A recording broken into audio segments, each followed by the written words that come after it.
उपमुख्यमंत्री अजित पवार आज सकाळी दिल्लीला रवाना. मंत्रिमंडळ विस्तारासंदर्भात चर्चा होण्याची शक्यता. सुनील तटकरे, प्रफुल्ल पटेलही सोबत.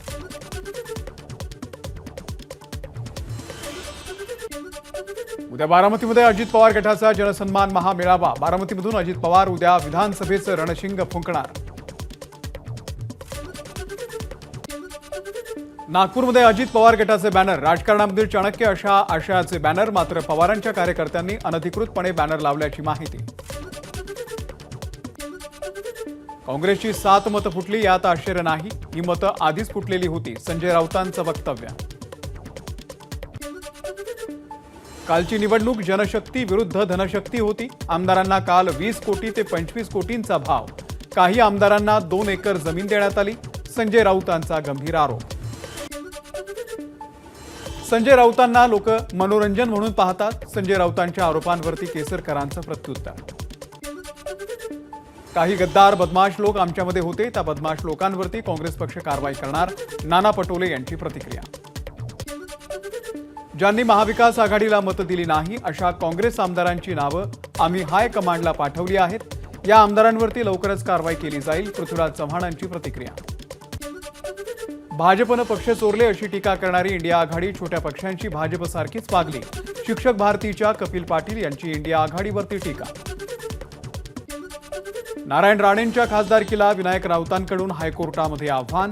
राणेंनी मतं विकत घेऊन मतदारांना धमकावून विजय मिळवल्याचा विनायक राऊत यांनी दाखल केलेल्या याचिकेमध्ये उल्लेख. मिलिंद नार्वेकर मातोश्रीवरती जात उद्धव ठाकरेंची भेट घेणार. विधान परिषद निवडणुकीमधील विजयानंतर उद्धव ठाकरे यांची घेणार भेट. पंतप्रधान नरेंद्र मोदी आज मुंबईच्या दौऱ्यावर. 29,400 कोटी रुपयांच्या विविध प्रकल्पांचं लोकार्पण आणि भूमिपूजन. लोकसभेनंतर मोदींचा पहिलाच मुंबईचा दौरा. महाराष्ट्रामध्ये आगामी काळात होऊ घातलेल्या विधानसभा निवडणुकांच्या दृष्टीनं मोदींच्या दौऱ्याला महत्त्व. मुंबईमधल्या पूर्व आणि पश्चिम उपनगरांना जोडणाऱ्या गोरेगाव मुलुंड जोड रस्ता प्रकल्पाचं मोदींकडून भूमिपूजन. त्यासोबतच संजय गांधी राष्ट्रीय उद्यानाखालून जाणाऱ्या जुळ्या बोगद्याचंही मोदी भूमिपूजन करणार. मुंबईतल्या भांडूप संकुलामधील जलशुद्धीकरण केंद्राचं मोदींच्या हस्ते आज उद्घाटन. आयुर्मान संपत असल्यानं जलशुद्धीकरण केंद्राची पुनर्बांधणी. संविधानावरती खरंच प्रेम असेल तर नरेंद्र मोदी आणि राहुल गांधी यांनी मनुस्मृती जाळावी. प्रकाश आंबेडकर यांनी एक्स पोस्ट करत मोदी आणि राहुल गांधींना केलं आव्हान. राष्ट्रीय स्वयंसेवक संघासंदर्भात केलेल्या वादग्रस्त वक्तव्या प्रकरणामध्ये मुंबई हायकोर्टाचा राहुल गांधींना दिलासा. अतिरिक्त कागदपत्र सादर करण्याची तक्रारदाराची मागणी अमान्य. खटला जलद गतीनं निकाली काढण्याचे कोर्टाचे आदेश. 100% 288 उमेदवार पाडणार. आताचे आमदारही मराठा आमदारांच्या मतांमुळेच निवडून आले. मनोज जरांगे यांची टीका. हक्काचं आरक्षण आम्हाला द्या. सरकारला मराठ्यांचा रोष परवडणार नाही. मनोज जरांगे यांचा इशारा. आरक्षणाच्या लढ्यासाठी जरांगेंची आज छत्रपती संभाजीनगरमध्ये रॅली. सगळ्या सोयऱ्यांच्या अंमलबजावणीसाठी सरकारनं घेतलेली वेळ आज संपली.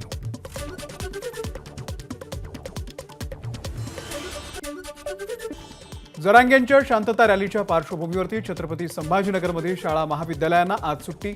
संभाजीनगरमधील 600 शाळा आणि 50 कॉलेजेस राहणार बंद. खासदार निलेश लंके यांचं मुख्यमंत्र्यांना पत्र. अहमदनगरचे अवैध धंद्यांना काही पोलीस अधिकाऱ्यांचं अभय. तात्काळ कारवाई न केल्यास पोलीस अधिकाऱ्यांच्या कार्यालयाच्या समोरच उपोषण करणार असल्याचा दिला इशारा. शेतकऱ्यांना धमकावल्या प्रकरणामध्ये वादग्रस्त आयएएस अधिकारी पूजा खेडकर यांच्या आई मनोरमा खेडकर यांच्यावरती गुन्हा दाखल. माझाच्या बातमीनंतर मनोरमा खेडकर यांच्यावरती कारवाई. वादग्रस्त आयएएस अधिकारी पूजा खेडकर प्रकरणातील दस्तऐवजांची समिती तपासणी करणार. नॉन क्रिमिलेअर आणि मेडिकल दृष्टी दोष चाचणी रिपोर्टचीही पडताळणी होणार. नवी मुंबई आंतरराष्ट्रीय विमानतळाची केंद्रीय नागरी हवाई वाहतूक राज्यमंत्री मुरलीधर मोहोळ यांनी केली पाहणी. मार्च 2025 विमानतळाचं काम पूर्ण होईल. प्रत्यक्षामध्ये विमानसेवा सुरू होणार असे मोहोळ यांचे संकेत. वेळापूर ते पंढरपूर पालखी मार्गाची दुरुस्ती. दोन्ही पालख्या याच मार्गाने होणार मार्गस्थ. सोलापूरमधील नामवंत चित्रकार नितीन खिलारे यांनी आषाढीच्या निमित्तानं साकारलं पांडुरंगाचं तैलचित्र. कॅनव्हासवरती साकारलं 4 बाय 7 फुटांचं तैलचित्र. विठ्ठल रुक्मिणी मातेच्या दर्शन रांगेमध्ये घुसखोरी करणाऱ्या व्यक्तीवरती गुन्हे दाखल करण्यास सुरुवात. आतापर्यंत मंदिर प्रशासनाकडून 3घांवरती गुन्हा दाखल. नाशिकच्या सटाण्यामध्ये साल्हेर मुल्हेर परिसरामध्ये दमदार पाऊस. भात लागवडीला आता वेग. शेतकऱ्यांमध्ये समाधानाचं वातावरण. गोव्यामधल्या मालभे भागामध्ये दरड कोसळल्यानं मुंबई गोवा राष्ट्रीय महामार्गावरती वाहतुकीसाठी बंद. अद्यापही महामार्गावरची दरड बाजूला केलेली नाही, याची केंद्रीय मंत्री नितीन गडकरी यांच्याकडून दखल. आज संपूर्ण नाशिक शहरातील पाणी पुरवठा राहणार बंद, तर उद्या सकाळी कमी दाबानं पाणी पुरवठा होणार. 2 दिवस पाणी जपून वापरा, महानगरपालिकेचं नाशिककरांना आवाहन. पुण्यामध्ये हडपसरमधील ज्येष्ठ नागरिकाला झिकाची लागण. खासगी रुग्णालयामध्ये उपचार सुरू. पुण्यामधल्या झिका बाधित रुग्णांची संख्या 19 वरती, तर 10 गर्भवतींचाही समावेश.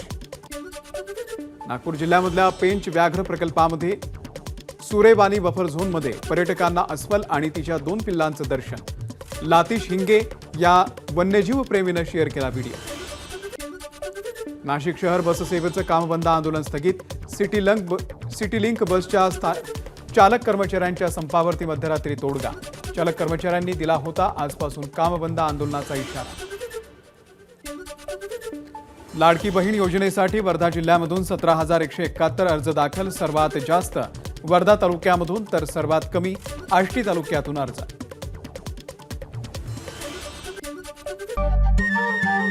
नमस्कार. मन सुद्धा तुझं ही वेगळ्याच प्रकारची मालिका तुम्हा सगळ्यांना खूप आवडली होती. याचा दुसरा सीझन कधी येणार अशी विचारणा झाली. प्रतीक्षा संपली आहे मित्रांनो. येतोय मन सुद्धा तुझचा दुसरा सीझन. होई मन